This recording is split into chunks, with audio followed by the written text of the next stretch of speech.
Out of Order Gun Rights Podcast, episode 101.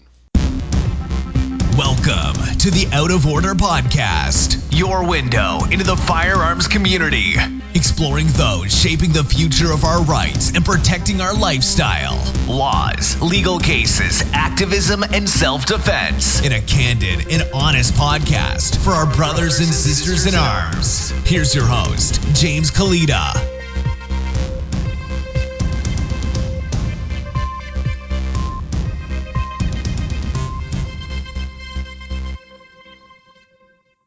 Thanks again for tuning in to episode 101 of the Out of Order Gun Rights Podcast. Show notes page for today's episode, outoforderjameskalita.com/101. And today's guest is Haley Heathman. She is the author of Kill It, Clean It, Cook It, Eat It. And we're doing a special promotion today. If you go to venison.kitchen, that's it. That's the whole website, venison.kitchen. It'll take you directly to Haley's website, and if you order her book between now and October 31st, I will add a special bonus, a free ebook, 150 recipes, 150 venison recipes. That's a book I normally sell for $29.99, but if you order Haley's book between now and October 31st, you'll get that for free. So head over to venison.kitchen, messing up my own domain name there, venison.kitchen, and check out Haley's new book. This is a great book. I've been hunting for, well, let's see, I got my license when I was 12, so I'm not going to tell you how long I've been hunting, but I learned quite a bit from this book, and it's an excellent book for beginners. If you didn't learn hunting growing up and you want to start or thought about starting, check out Haley's book, and you'll find it at venison.kitchen. And now, here's Haley. Haley Heathman, welcome to the show. Thanks, James. Appreciate it. Oh, my pleasure. So, Haley, you're the author of Kill It, Cook It, Clean It, Eat It. Is that right?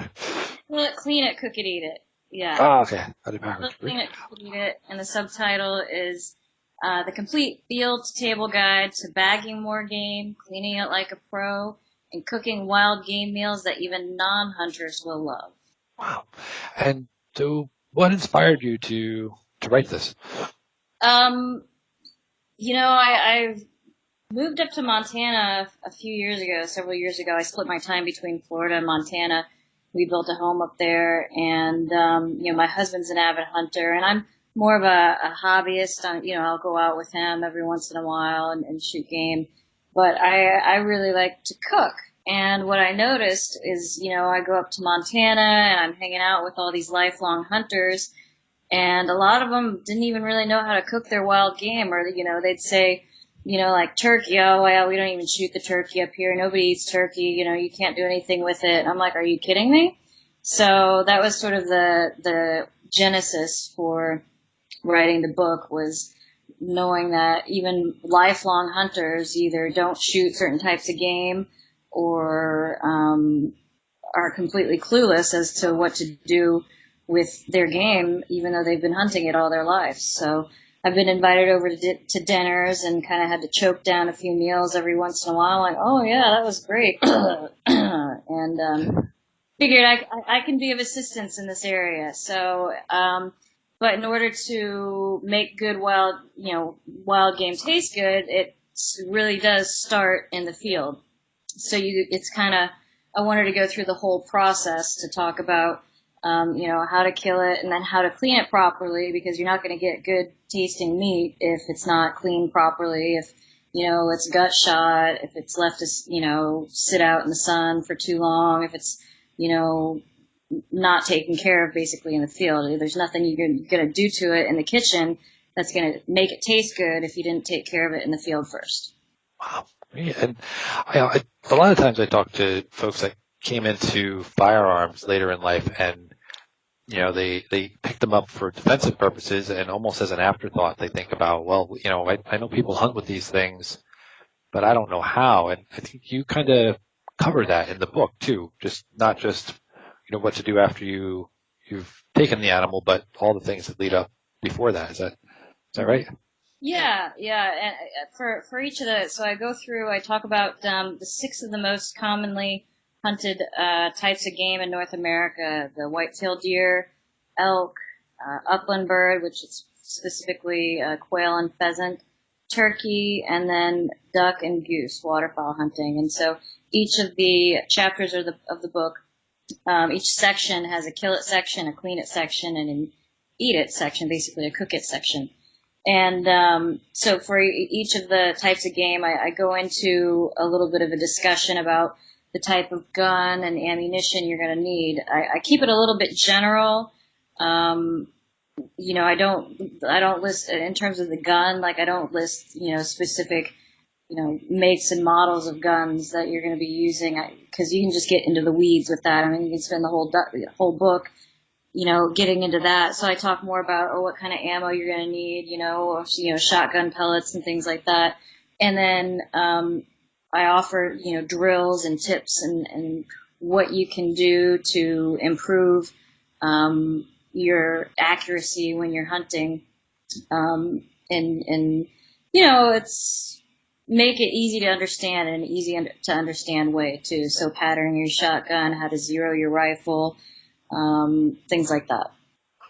Excellent. And when people get this book, they're getting your book, but you also put some other things together there. They have you have a second cookbook that comes with this. Want to tell us a little about that?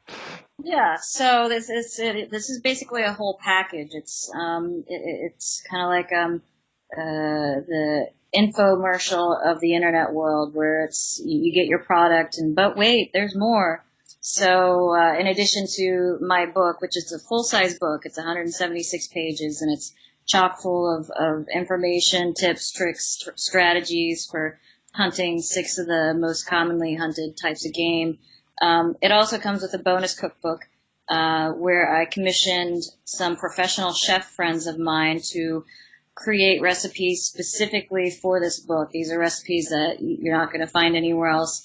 And one of the chefs that I commissioned is a friend of mine. Her name is Tenoria Askew, and I've actually known her since the fourth grade. But she was a contestant on Gordon Ramsay's Master Chef on Fox. And she was a couple seasons ago, I think season 7, but she was the fourth place finisher. So she just barely missed being in the top 3. Personally, and I know I'm biased, but I think she should have made it in the top 3.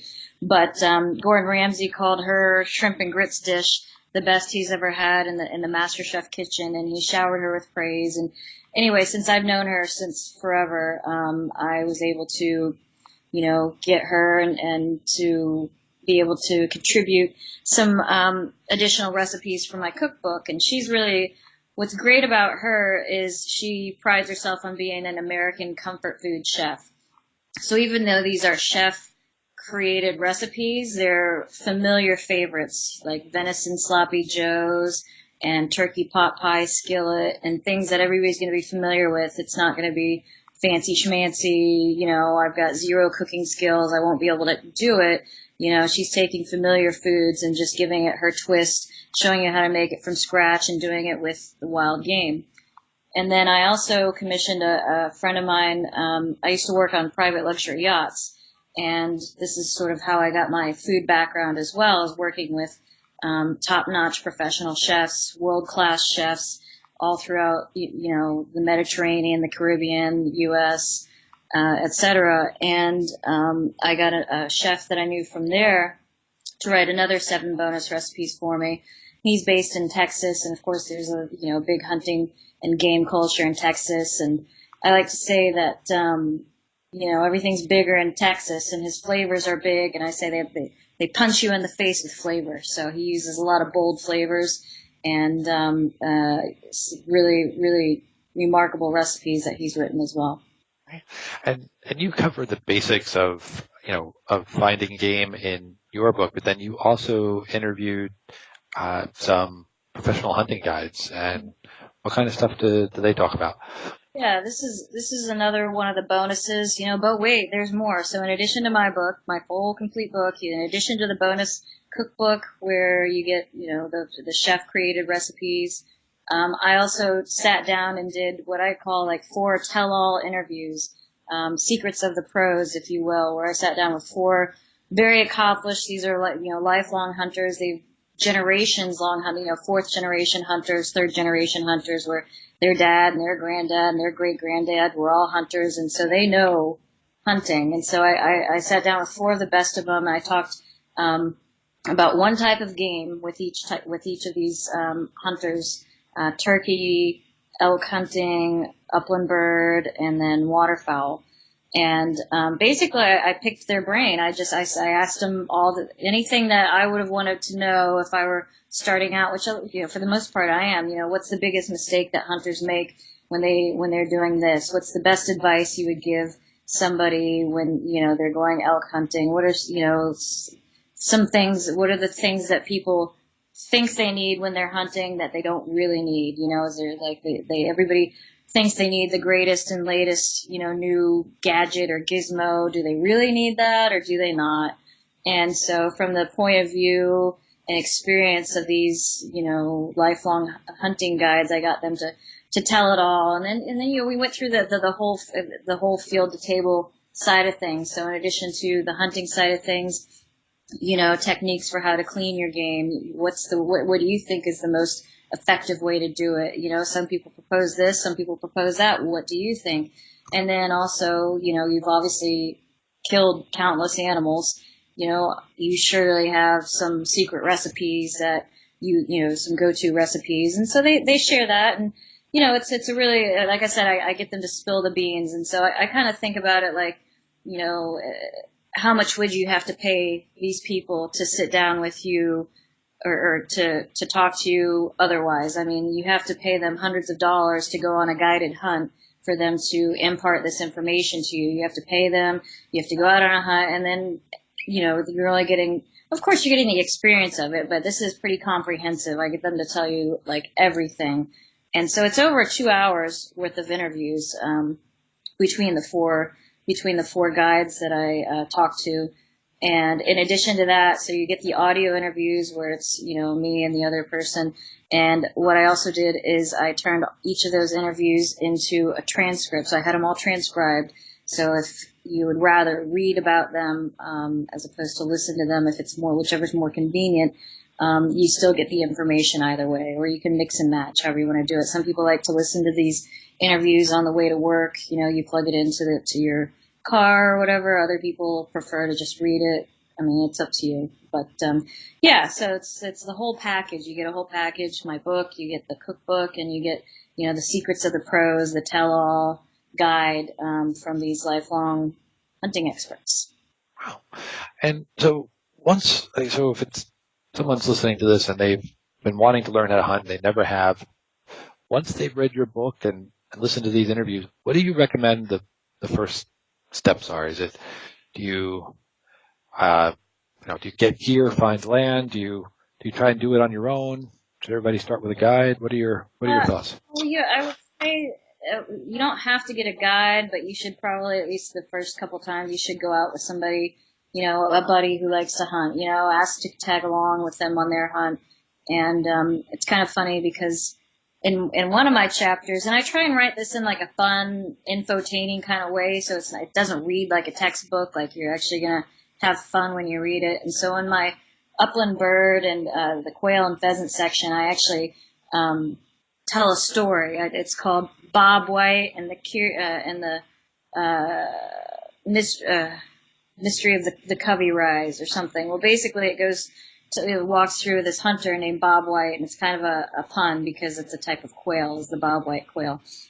But Bob White goes out hunting with his buddies for the first time, and he's what you call a Guggen, somebody who thinks they know, but they actually don't know anything. So he thinks that because he's been out, once or twice, that he can go out and do it. And he shows up in the latest and greatest gear, and he basically duffs the whole thing. I mean, he's terrible.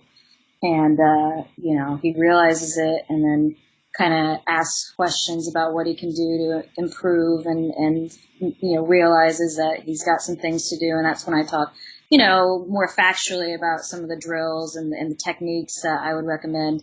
So, in order to not be, Bob White, where you just think, you should probably go out, at least with this, you'll have a primer. You'll be more educated, more well versed than what Bob White was when he went out. He didn't really know anything.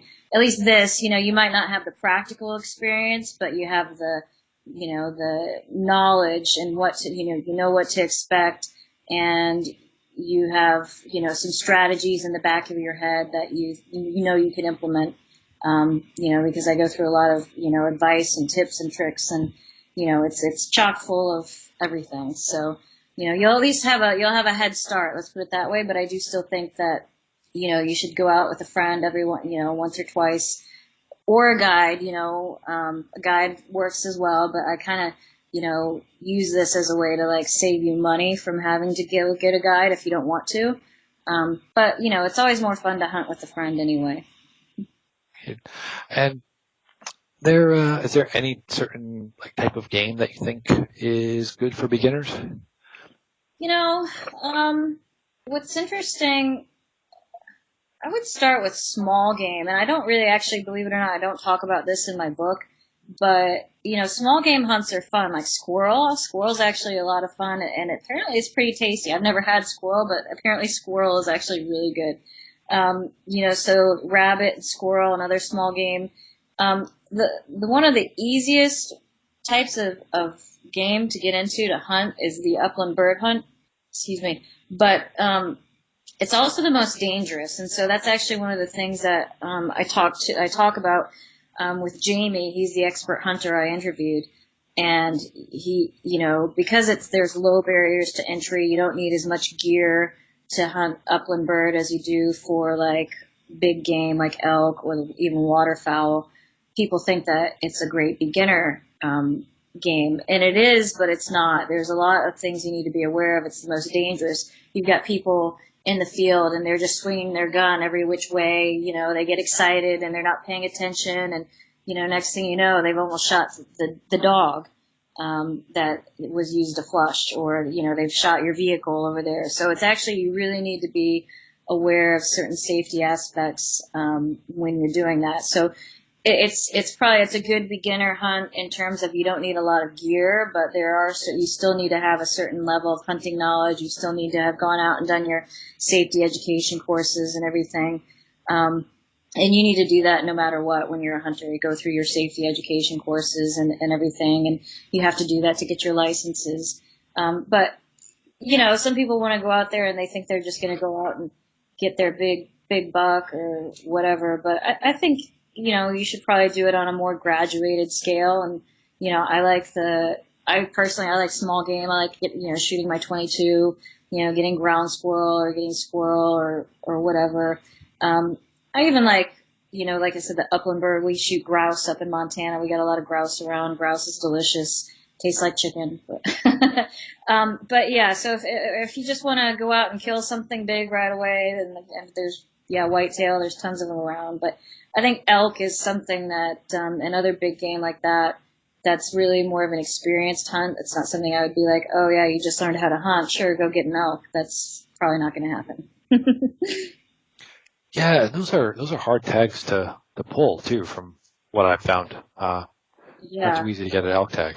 Yeah. But if you're out of state, they're expensive too. They're really, really expensive. Several $100s. And that's just the tag, and then you have to, usually if you're going to go with a guide and pay plane tickets, I mean, it gets expensive for sure. And funny you should mention upland bird hunting. I think, wasn't that what they were hunting when Dick Cheney shot somebody? Just going back a bunch of years. I thought it was. I don't even know. I know the incident you're talking about, but I don't recall what it was there. I tried not to pay too much attention. Yeah. I was just like, damn, they missed him. No. So no, I don't recall if that was upland bird or if that was just deer hunting. I'm not sure. Gotcha. Yeah. Well, let's see. Any other tips for folks just getting into the world of hunting? Yeah. I'm really, what I would hope people would do is I think one of the things that people don't realize about hunting, especially the non-hunters, they see it and they think hunting's cruel, and it's so funny because, these are the same people who say hunting is cruel. are the same ones who, insist that we, go to Whole Paycheck and get our organic, all natural, humanely treated, non-GMO meat, and I'm like, well, there's nothing more natural and organic than harvesting your own animal. And what they also don't understand is how much, hunters and hunting go into conservation efforts.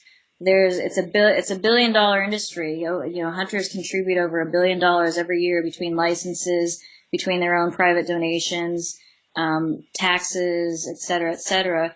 And these all go towards conservation efforts. So if you take away hunting basically you're going to kill the conservation industry too, which is again all these causes that some of these PETA people or whatever supposedly are all in favor of, but I think that they don't realize exactly how much the hunting industry pays for the conservation efforts that are dear to their heart. And part of the goal from what I'm doing as well is I'm trying to recruit people, because the sport of hunting has been in a steady decline since the 80s. And it's kind of worrisome, because the fewer hunters there are, then that's fewer dollars going towards all these conservation efforts. And so I kind of try and tie that together. I'm like almost guilt people into it. It's like, come on, you want to see hunting survive. You want to see our way of life survive. This is, part of our heritage, our American heritage. And the fewer people that are part of this culture, the fewer people that are, participating in this heritage and who are using the rights that are guaranteed to us in the Constitution. If you don't use them, you lose them. So if you're not out there hunting, if you're not out there, doing it, then, basically you're going to let the liberals win. They're the ones that are going to be the louder voices and, come up with some reason why now all of a sudden we can't use our guns to hunt, or you can only use this kind of gun or whatever, because if we don't if we're not out there, in numbers, then they're going to win. So kind of guilting people into it as well. Like, hey, we need you. We need your voice. Hunting needs you. Conservation needs you. And I show you how to do it in my book. I show you if you're just getting started, or even if you already know how to hunt, but say you only hunt whitetail, or say you only hunt deer, I give you the rundown on how to hunt everything else. Or even if you're great at all that, how to cook it. I'll give you tons of new recipes. Some people, they cook it the same way. They got their own 2 recipes and that's all they do it. So, and that's what the other thing I do is say food is culture. So if you want to introduce a hunter or a new hunter, a future hunter to the culture and to the sport of hunting, you do it through food. You have to let them know that the food actually tastes good, and that's kind of what I try and show as well, is that game meat is good meat. It's not just survival gruel that you slap on a plate. It can be elevated into something elegant and refined and delicious, basically. And we can basically introduce non-hunters and or future hunters to the culture of hunting through food, the way you introduce, cultures through food, of other countries. That's what you do. So I think if we do that, if we can, and that's the easiest thing we can do. Hey, food tastes good. It is okay to kill our own meat, to harvest our own meat, and it does taste good. You're not just forcing it down. So all these are sort of these, side goals of why I wrote the book and what I hope to accomplish out of it. Thank you. And how can people find you? How can people find the book? I'm on Facebook, Hunt and Cook Wild Game. Same thing with Twitter, Hunt and Cook Wild Game. And then basically if you go to huntandcookwildgame.com, that'll take you to the sales page. We have a nice long form sales letter there. And you purchase it through ClickBank, and you download everything all at once. You get instant access, and you get on my email list. And my email list is fun and exciting, not boring and stupid. All that. Yeah, you have one of the things I really liked about the book was all of your headings and your subject lines have been great when I get the emails too. They are very clever. Yeah. Great. All right, great. And well, I thank you so much for being on the show. Any parting words for our listeners? I really appreciate you having me on the show, James, and I hope that I've managed to convince a few people, and if nothing else, then I'll give you the link to the gun guide that my husband wrote, and you can put that on your show notes as well.